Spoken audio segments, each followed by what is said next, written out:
Right. So welcome to Neural Search Talks, directly from the conference floor of Berlin Buzzwords 2023. My name is Jakub Zavrel from Zeta Alpha. And today we have as a guest Malte Pietsch, the Chief Technical Officer of Deepset, based here in Berlin, right? Yeah. So it's a kind of a home game for you, Berlin Buzzwords. Yes. What's kind of your first impressions of the conference? It was really cool. Like, really enjoyed the days. I think I haven't been here in person for quite a while.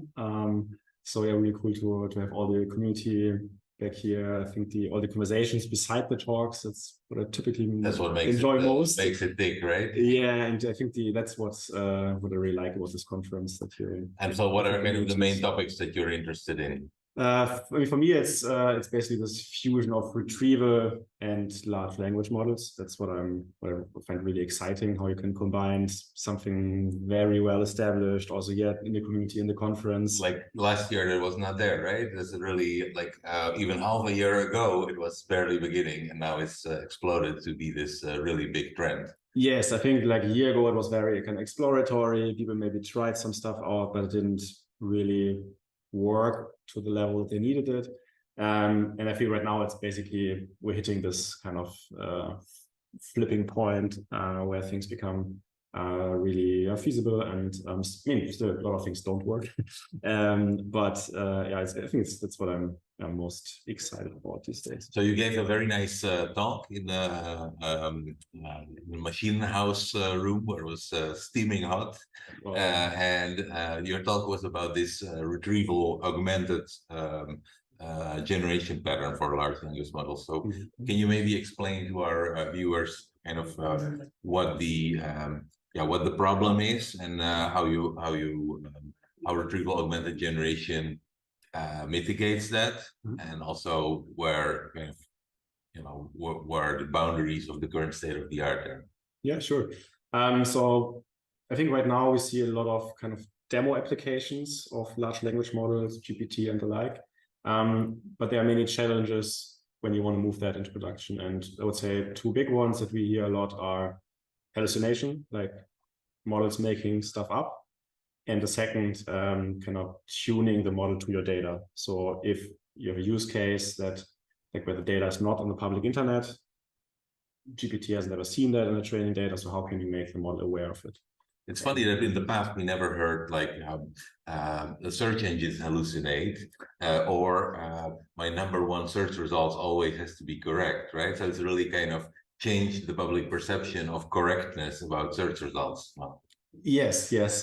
Also a lot because, like, I think this conversational nature has become more dominant, right? And there you often only have one result. In search you had like, I don't know, 10, and you could kind of pick, and it was like a lot of manual work. But I think this is trend is more going in the other direction. Basically retrieval augmentation is one way to kind of reduce hallucinations. So how does it work? How does retrieval augmentation mitigate that? Yeah, so if you imagine like a simple pipeline for the large language model, it would be just you have your question, you put it into the large language model, you get your answer. So the answer kind of only relies on the internal knowledge of the model. With retrieval augmentation, you have one step before, and in that step you basically not only feed in your question to the model, but also some relevant passages or documents for that query. So what you do is basically, as in a traditional search application, you have your query, you find some relevant documents, the classic search, but then you put it into the large language model. Yeah, and that basically gives the language model the right information right there in the prompt. So what are some of the limitations of that? So of course, if you don't have the information in your database, and keeping that still up to date, making sure, okay, how can you like meaningfully chunk large files into smaller pieces? Classic, I would say, also information retrieval problems, like how do you really get now the most relevant pieces out of there? Because search relevance has become a lot more important than when you give 10 search results, right? Yes, and also for these contexts, it's important that there's a high precision. You don't want to feed irrelevant data to the LLM. So that's definitely, I think, something where people, it's challenging, people need to work on to get that right. And then I think it's a lot about use cases and thinking, okay, what's really the value that I want to provide to my end users? And depending on that, you might tolerate different degrees of hallucination. Right? Right. I don't know if you But in general, would you say that, let's say, the retrieval augmented generation pattern is something that should always be done when you apply, let's say, conversational agents to any sort of questions? No, I think if your data, for example, if your use case really relies on public data, public internet, probably you don't even need it. So I wouldn't use it. But even there, you have like a recent information, right?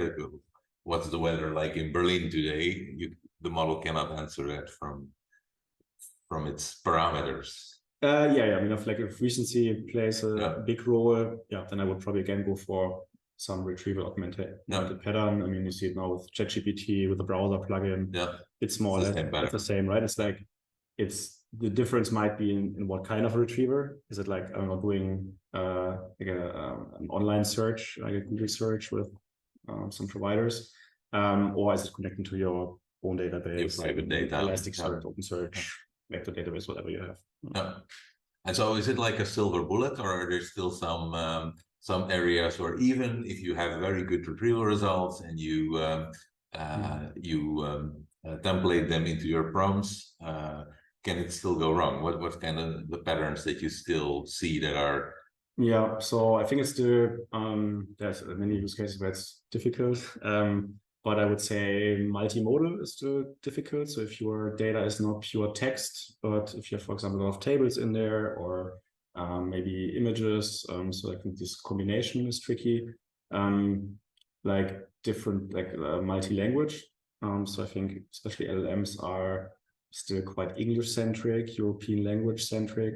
Works pretty well for German, French, Dutch. I'm actually not sure. That's pretty good. Czech, I've tried. But I just talked, for example, to someone downstairs for lunch, and said like, Hungarian seems to be quite difficult, for example, or Indonesian. So I think for these kind of languages is also tough. And I think like evaluation is pretty hard. So that was touched upon in the question section of your talk. So now that we're kind of building these systems where prompts are really like first-class citizens, a small change, like in one word change in a prompt can make a big difference. So what do you see in terms of kind of infrastructure tooling that can help people develop these models? Yeah, so I think like last, I don't know, months were a lot about prompt engineering, and everyone had like, okay, maybe add this kind of sentence or this trigger word. I think there's only tips and tricks kind of tips and tricks, like, but very much works good to me. Witchcraft, like you don't know how it works, and it's not very systematic. It's not. So how do we move that to more like a classical software engineering practice? Yeah, so I think it takes two things from my perspective. One is user feedback, so incorporating that very early in your development workflow. So if you have a first prototype, put it in the front of users, let them rate the generated answers, get measurements, get ratings, thumbs down, get ratings really on live in the system. Because the cool thing is like with these LLMs that you can get an up and running prototype very quickly. And I think just getting it in front of users. Prototyping has become very easy. Testing has become very hard. Yes. So I think that's first step. Second step, I would say, then I would still go for kind of a classic evaluation data set.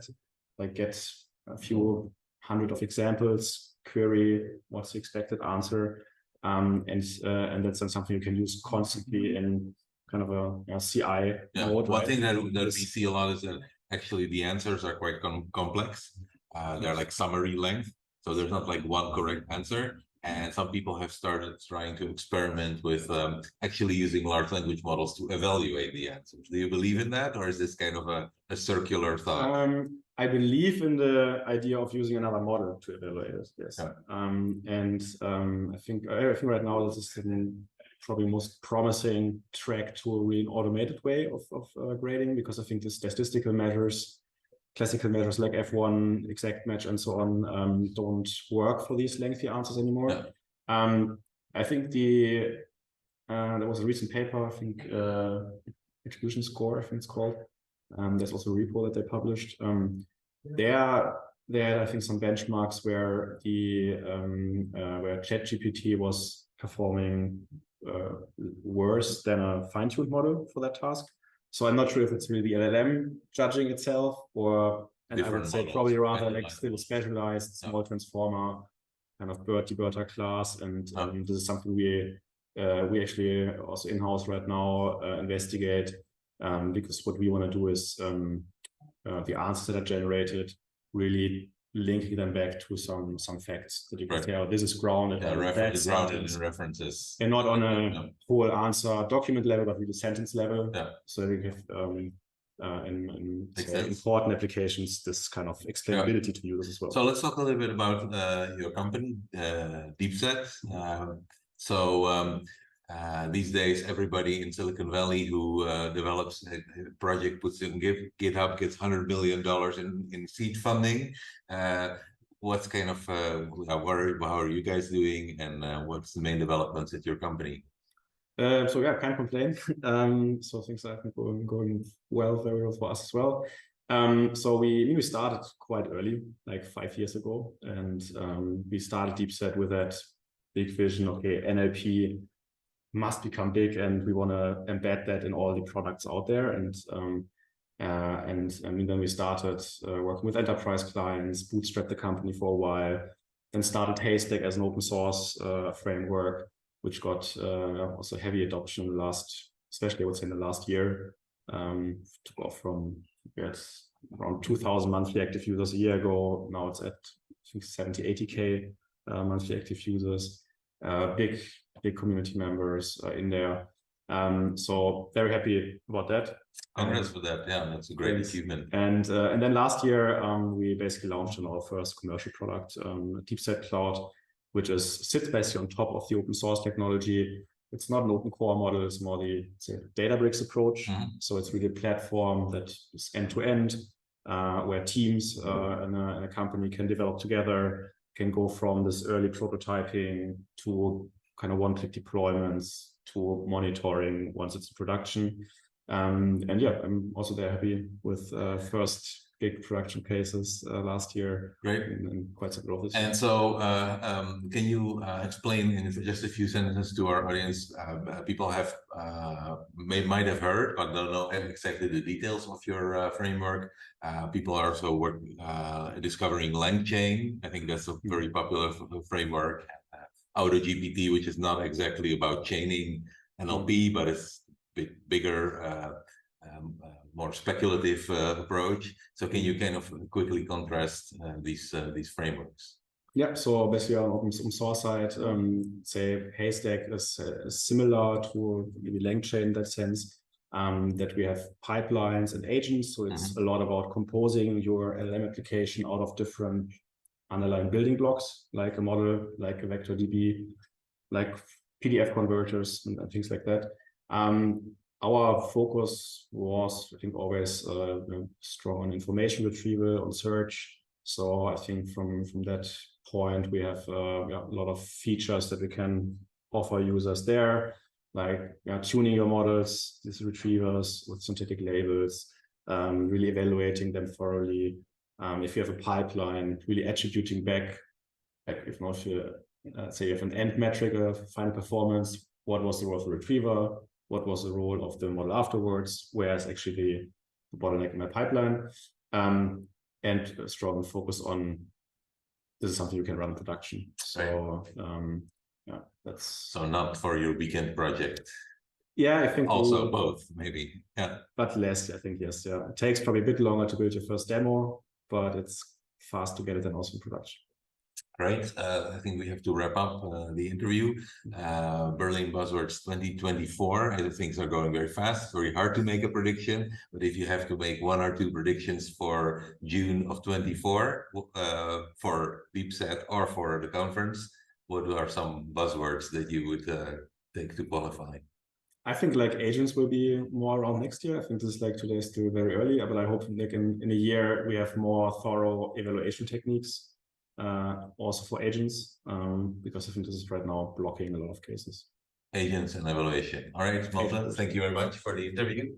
Thank you. Thanks for joining us for Neural Search Talks from Berlin Buzzwords 23.